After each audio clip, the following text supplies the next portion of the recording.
की जय, भारत माता की जय। पिछले लगभग पूरा एक सप्ताह हो गया,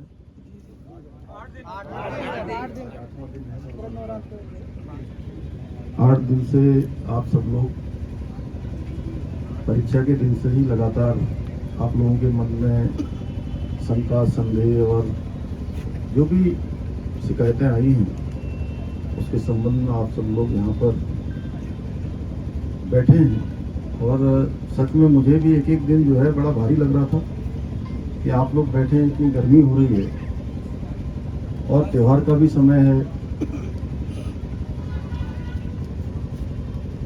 छात्रों का एक बड़ा समूह जगह जगह पर, उनका कोई अविश्वास, कोई संदेह उनके मन में न रहे, कि मेरे मन में भी बहुत तीव्र इच्छा थी। और पहले दिन भाई राम कंडवाल जी मुझे मिले थे और उस दिन भी मैंने आपको बहुत आश्वस्त किया था कि आपकी जो भी शंका समाधान है, जो भी मन में किसी प्रकार का संदेह है, उसको हम लोग निश्चित रूप से दूर करेंगे। और मुझे अच्छा लगा कि आप लोगों ने यहाँ पर बहुत परेशानी भी हुई और मैं जानता हूँ इसमें परेशानी का वो है। इतने दिनों तक आंदोलन चलाना कठिन काम है, दूर से बड़ा अच्छा लगता है देखने में, लेकिन जो लोग बैठे होते हैं, अभी बॉबी ने बताया ही सारी बात, मोहन जी भी हैं, सुदेश जी भी हैं मेरे साथ, यहाँ के आपके स्थानीय विधायक, ये भी संजोग से आज ये मेरे साथ अभी कहीं से आ गए। इनको मैंने बताया भी नहीं कि मैं आपके पास आने वाला हूँ। इनको पता भी नहीं होगा। आपको पता था कि सब लोग बताइए? बिल्कुल पता नहीं था मैंने। और हमारे बहुत सारे साथी जो अलग अलग माध्यमों से लगातार मेरे संपर्क में रहे हैं। देखिए, मेरा एक ही संकल्प है कि आप लोगों की जो परीक्षा भर्ती प्रक्रिया है वो पूरी तरह से पारदर्शितापूर्ण होनी चाहिए और ये मेरा संकल्प है। इस संकल्प को लेकर मैंने लगातार काम किया है। मैं जानता हूँ एक नौजवान, युवा, छात्र, हमारे बच्चे जब अपनी पढ़ाई पूरी करते हैं या पढ़ाई करके भर्ती प्रक्रियाओं की तैयारियां करते हैं, परीक्षाओं की तैयारियां करते हैं, तो उनके मन में किस प्रकार के उनके सपने होते हैं, किस प्रकार का उनका जीवन का आगे का एक भविष्य के लिए एक मैप होता है। और वो मैप अगर उनकी आशा के अनुरूप आगे नहीं बढ़ता है, उसमें संदेह आ जाता है, उसमें प्रश्न चिन्ह किंतु परंतु खड़ा हो जाता है, तो निश्चित रूप से जिस प्रकार से युवाओं को एक युवा जोश भी होता है, मैंने भी आप ही सबकी तरह बचपन से ही बहुत सामान्य स्थितियां देखी हैं, परिस्थितियां देखी हैं और छात्र जीवन में भी, विद्यार्थी जीवन में भी छात्र छात्राओं के बीच में काम किया है, युवा नौजवानों के बीच में भी काम किया है और एक सामान्य स्थिति और परिस्थिति से ही हम सब लोग निकले हैं। हमारा सबका परिवेश एक जैसा है और देवभूमि उत्तराखंड में सभी छात्र छात्राओं के मन में यही रहता है कि हमको पढ़ाई लिखाई करने के बाद केवल औपचारिक रूप से पढ़ाई लिखाई नहीं करनी है, पढ़ाई लिखाई के बाद हमको सरकारी नौकरियों में ही जाना है। और हमारे यहाँ का एक पहले से भी कल्चर रहा है, आपने देखा होगा, पहले फौज में जाने का एक हमारे यहाँ बहुत बड़ी संस्कृति रही है। हर एक परिवार से कोई ना कोई फौज में होता है। मेरा परिवार हो, आपका परिवार हो, इनका परिवार हो, हमारे सबके परिवारों में से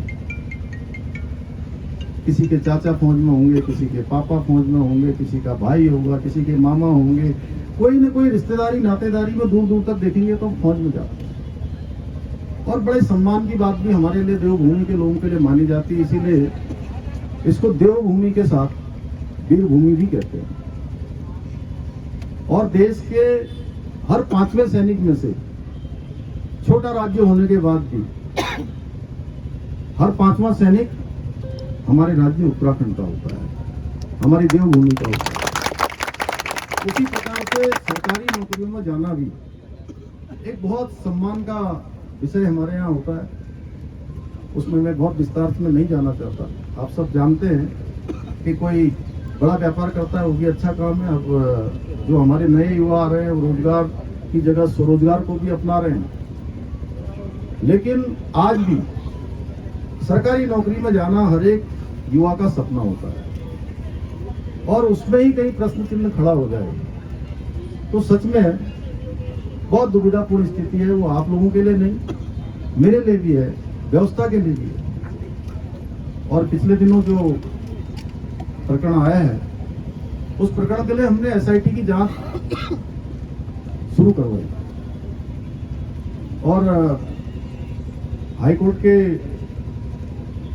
सेवानिवृत्त न्यायाधीश यूसी ध्यानी जी की अध्यक्षता में एक कमेटी ने काम करना अभी प्रारंभ नहीं किया है। लेकिन आप सबके बीच में से बार बार ये बात आ रही थी कि नहीं, हमको कुछ जांच करनी है। आप सब लोगों के साथी लोगों ने मुझे राम कंडवाल जी का एक उन्होंने ज्ञापन भी दिया है। देखिए, हमारी मंशा बिल्कुल साफ है, बिल्कुल स्पष्ट है। और मैं सबसे ज्यादा परेशान तो तब हुआ जब देखिए इतनी गर्मी हो रही है। अभी तो थोड़ा बारिश भी हुई है आज, देखिए उसके बावजूद भी इतनी गर्मी में आंदोलन करना, यहाँ बैठना, यहाँ रहना, ये बहुत कठिन काम है। और सच में आप सब लोग गर्म में रह रहे होंगे तो मैं उस गर्मी को महसूस कर रहा था, लेकिन कोई भाषण के लिए नहीं बोल रहा। तो इसलिए मुझे लगा कि मुझे आप सबके बीच में ही आना चाहिए। ये बातचीत मैं अपने कार्यालय में भी कर सकता था, वहां भी कर सकता था, आप लोगों से वहीं बातचीत हो जाती, लेकिन मैंने कहा कि नहीं, आज मैं आप सबके बीच में आता हूँ, वहीं पर जो है बात करता हूँ। आपको पता ही है, पिछले अगर 3-4 सालों की मैं बात करूं तो अभी तक 25,000 लगभग नियुक्तियां संपन्न हो चुकी हैं।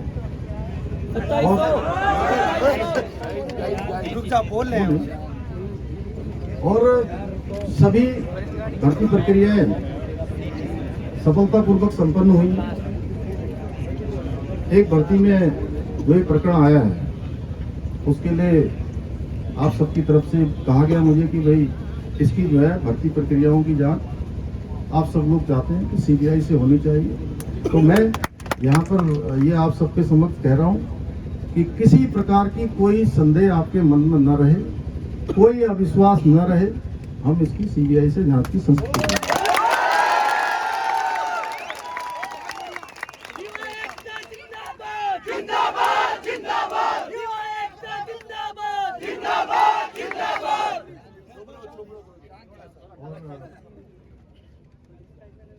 पिछले दिनों इसकी जांच प्रक्रिया चल रही है, एसआईटी जांच कर रही है। मुझे लगता है राम जी आप लोग तो आज मिले थे, मिले हैं, और यूसी ध्यानी जी उसकी जांच कर रहे हैं।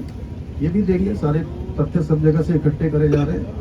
एसआईटी जांच में या यूसी ध्यानी जी जिस जांच को सुपरविजन कर रहे हैं, क्योंकि न्यायाधीश हैं, और उस जांच में कहीं पर भी कोई आता है तो सरकार की तरफ से किसी भी अगले कदम के लिए भी कोई कहीं रुकावट हमारी तरफ से नहीं है। और जो तीसरा आपने कहा है कि जो मुकदमे लगे हैं, मैं पहले भी कह चुका हूं और आज फिर कह रहा हूं कि जितने भी परीक्षा देने वाले जो भी हमारे बच्चे हैं, हमारे भाई बहन हैं, मेरे बेटे बेटियां हैं, उन सभी के मुकदमे जो भी परीक्षा में भाग लेंगे वो हम स्वतः ही, कोई हो तो एक लिस्ट बना के आप हमको दे देंगे, हम उनके सारे मुकदमे वापस करेंगे। अन्य भी बहुत सारे प्रकरण हैं, क्योंकि ये एक प्रकरण नहीं है। अभी आपने भर्ती परीक्षा के बारे में कहा है, तो उसके बारे में जो भी बातचीत है हम लोग आपस में मिलकर कर लेंगे। और अब क्योंकि ये कोई एक दिन का काम नहीं है, एक प्रकरण था, इस प्रकरण की शुचिता बनी रहे, इसमें जो संदेह है वो संदेह दूर हो। और मैं आपसे कहना चाहता हूँ कि मैं बिल्कुल नहीं चाहता कि एक भी प्रश्न चिन्ह किसी भी भर्ती प्रक्रिया में कहीं पर खड़ा हो। और मैं उसके बारे में बोल दिया ना, वो हो गया, आगे तक वो बोल दिया, उसके लिए अलग से बात करेंगे। और अब ये त्योहारों का भी समय है, आज अष्टमी का दिन है और कल नवमी हो जाएगी, परसों जो है दशमी 2 को है, आधा दिन चल रहा है ना। आज सप्तमी अष्टमी 2 है। तो ये ऐसा इस बार का कुछ कैलेंडर ऐसा बना है कि आधा दिन ऐसा चल रहा है, आधा दिन वैसा चल रहा है। तो इसलिए आप लोग जो है बिल्कुल कोई शंका संदेह मत रखिए, किसी प्रकार की शंका संदेह रखने की जरूरत नहीं है। मैं भी आप लोगों के साथ हूँ, आप लोग अकेले धरने पर नहीं बैठे, मैं भी आप ही के साथ यहाँ पर आया हूँ। और हम सब लोग मिलकर देखिए भर्ती प्रक्रिया भी अच्छी करेंगे, राज्य भी हमारा पूरे देश का सबसे अच्छा राज्य बने। उसमें सबसे महत्वपूर्ण भूमिका अगर किसी की होने वाली है, जो ये अमृत काल है, अमृत काल और 2047 में प्रधानमंत्री श्री नरेंद्र मोदी जी का संकल्प है कि हमारा देश विकसित भारत बने, आत्मनिर्भर भारत बने। उस आत्मनिर्भर भारत में और उस विकसित भारत के संकल्प को पूरा करने में सबसे बड़ा योगदान किसी का होने वाला है तो हमारे सभी इन युवा साथियों का होने वाला है। इनके सहयोग से और उत्तराखंड हिंदुस्तान का हमारा श्रेष्ठ राज्य बने, उसमें भी हम सबको योगदान देना है। तो ये सारी बातें आप सबके समक्ष आ गई हैं। मैं इतना ही कहता हूँ कि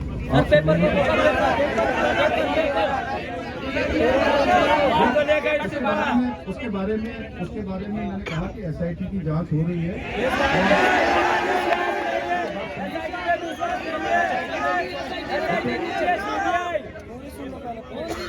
जितने भी मांगे आई हैं वो सारी की सारी जो भी अभी हम सबसे ज्यादा कर सकते हैं। बाकी ये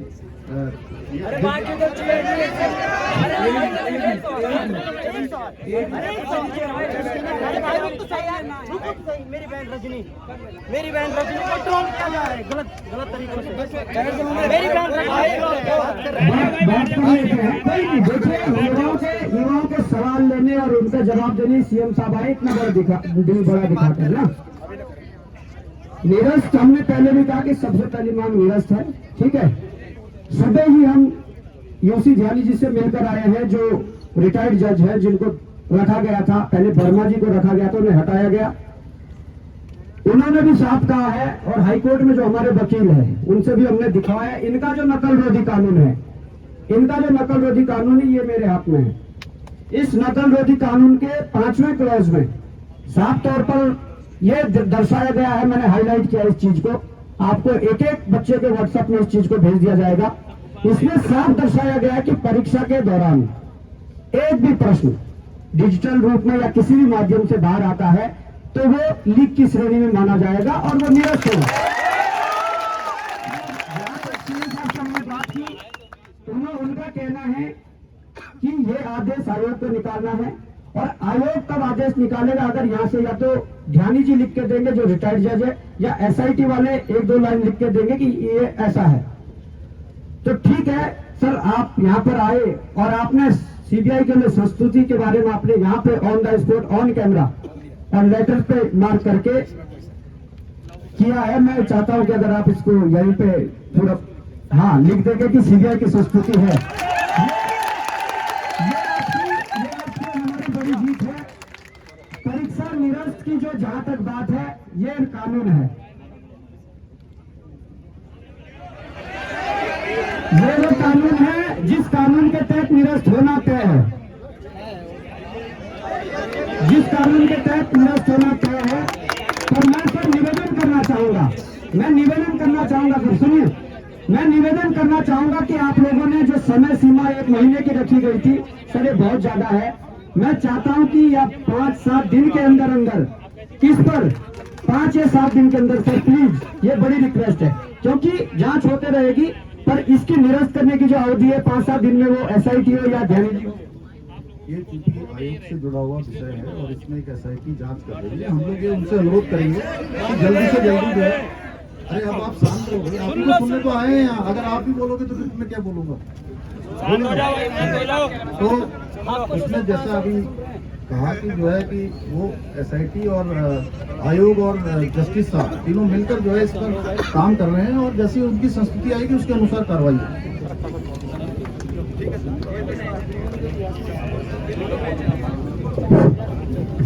सर कुछ और मांगे जो युवाओं की, तो जो हम चाहेंगे कि आप उस पर विचार विमर्श करें। हरियाणा और राजस्थान लोक सेवा आयोग की भांति जो परीक्षाओं में प्रश्न पत्र एवं OMR सीट में एक 5वें विकल्प की हम लगातार मांग कर रहे हैं, जो है कि अभ्यर्थी को 5वां विकल्प दिया जाए और उसमें जो है अभ्यर्थी उसको करना अनिवार्य समझे। दूसरा, हमने यूकेएसएससी और यूकेपीएससी द्वारा आयोजित की जाने वाली परीक्षाओं में ओएमआर सीट जो होती है, ओएमआर सीट, उसको कक्ष में ही यानी कि परीक्षा कक्ष में ही सील करने का प्रबंध किया जाए, ताकि वो जो परीक्षा हॉल से बाहर आकर उस पर कोई छेड़छाड़ न कर सके। दूसरा है कि दोनों आयोगों में मुख्य अधिकारियों की तैनाती जो अधिकतम 3 वर्ष रहे, क्योंकि ये हमारा शासनादेश भी है, ये फॉलो होना चाहिए। और अंत में जो है उत्तराखंड लोक सेवा आयोग के जो अध्यक्ष का पद जो है पिछले 2.5 साल से खाली है, तो हम चाहेंगे कि माननीय मुख्यमंत्री जी उन पर भी संज्ञान लें, तो अच्छे से परीक्षाएं आयोजित हो जाएंगी। धन्यवाद। मैं एक बार फिर से माननीय मुख्यमंत्री पुष्कर सिंह धामी का बहुत बहुत आभार जताता हूं कि यहां पर आए और उन्होंने युवाओं की समस्या सुनी। एक बार जोरदार तालियां मुख्यमंत्री जी को।